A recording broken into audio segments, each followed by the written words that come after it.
technology that is built for your every sense.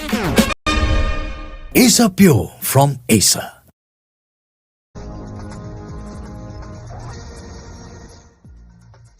And we have some breaking inputs coming in at this point in time.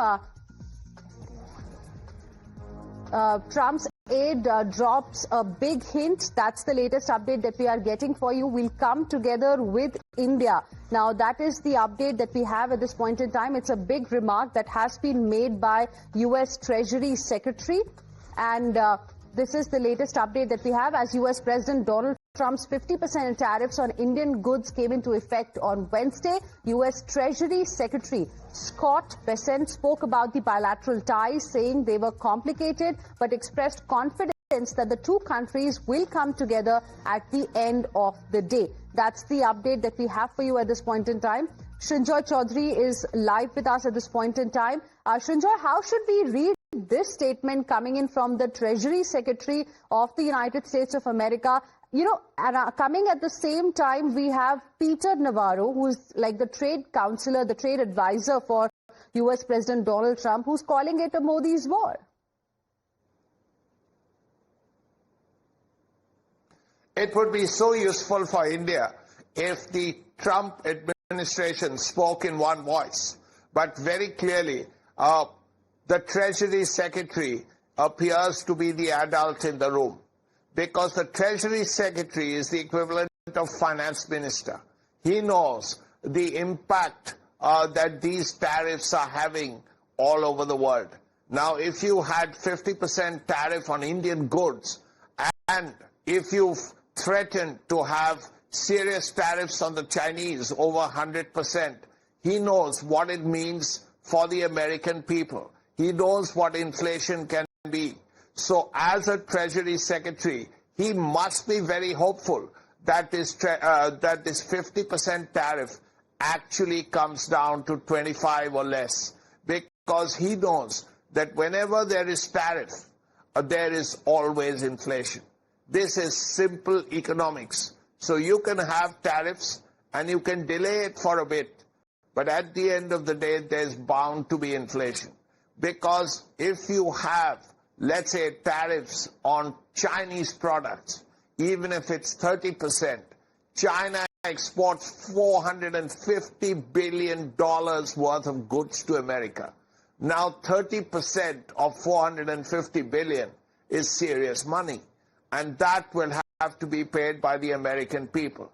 Now, we have to wait and see when the costs of these tariffs kick in on the American economy, and then a serious understanding of the economic situation and the validity of these tariffs can be made. So Scott Bessent wants a situation where life will be easier for for India, basically, and he wants better bilateral ties because he understands how important a partner, a strategic partner, India is. And we have to see what the final decision comes from America, whose voice actually wins in the end. That's the important thing, and we'll have to probably wait and see what the president himself has to say. Well, stay on with us, Srinjoy. We have on the phone line Pathikrit Payan, who is a foreign affairs expert. He's joining us on the phone line. Good morning. Thank you for speaking with us here on Times Now. Two different kind of statements we have got from the United States of America, Mr. Payan. One, of course, is from U.S. Treasury Secretary Scott Bessent, who spoke about the bilateral ties, saying they were complicated, but simultaneously has expressed confidence that these two countries, India and U.S., will come together at the end of the day. And then on the other hand, you have Peter Navarro, who is Donald Trump's advisor, who's called it a Modi war. Well, Scott Bessent's statement itself was a reflection of a certain amount of frustration. Some of the statements that he made were not sincere. And at the same time, what Peter Navarro said was almost on the same line. His statement itself was also a reflection of frustration. I beg your pardon, but it was almost like on the borderline of stupidity. How can somebody say that it is India's war? The amount of gas that, Europe buys is far more than what India buys in terms of oil. The amount of crude oil that China buys is far more than what India buys.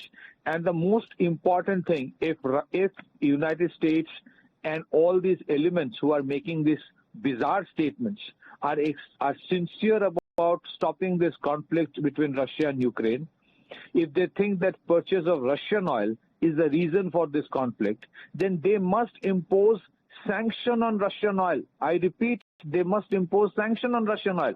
They have not till date imposed sanctions. All they have done is a price cap. There's a huge difference between a price cap and a sanction, because all these American elements know that the impact of imposing sanctions on Russian oil would be catastrophic. It would increase the price of global crude oil to probably potentially to the level of $200 a barrel. So they do not want to impose sanctions on Russian crude, and they would keep on pinching India primarily to, with the hope that somehow India will succumb and open up its dairy, poultry, fisheries and agriculture market. That is their ulterior objective. So they are least bothered people when it comes to stopping the conflict. They are the ones who have sold billions of dollars of weapon systems to Ukraine. They are the ones who have extracted a mineral deal from Ukraine from a position of strength when Ukraine is completely at a weak position. They are the ones who have funded war across the world. Their military-industrial complex runs on funding conflicts, and they blame India for it. Right. So I think this is bizarre. This is frustrating on their part. This is a reflection of frustration on their part. All right. Thank you very much, Mr. Pine. Appreciate you speaking with us here on Times Now and sharing with us your perspective. And now, viewers, it feels that even Democrats in the U.S.